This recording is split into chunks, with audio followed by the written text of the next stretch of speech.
মঙ্গলবারে না, আমি অসম্মত হচ্ছি না, আপনি আগে শুনবেন তো। Let me speak. মাননীয় সদস্য একটু বসেন। আমরা উই আর কন্ডাক্টিং। আমি মাননীয় স্পিকার মঙ্গলবারের আলোচনার সাথে সম্মতি প্রকাশ করছি। ওনারা হয়তো মনে করছেন আমি বিরোধিতা করব। যদি সম্মতি প্রকাশ করেন তাহলে নতুন করে কথা বলার দরকার নেই। একটা কারেকশন দিচ্ছি। মাননীয় স্বরাষ্ট্রমন্ত্রী, আপনি যদি মঙ্গলবারের আলোচনার সাথে সম্মতি প্রকাশ করেন দয়া করে আলোচনা যদি নির্ধারণ করতে চান তাহলে আপনাকে নোটিশটা একটু সংশোধন করে নিতে হবে।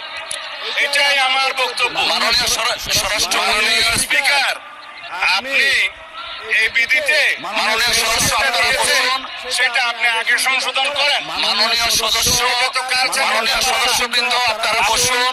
মাননীয় স্বরাষ্ট্রমন্ত্রী আপনিও বসুন। আমার ডিসিশন অলরেডি হ্যাজ বিন প্রনাউন্সড।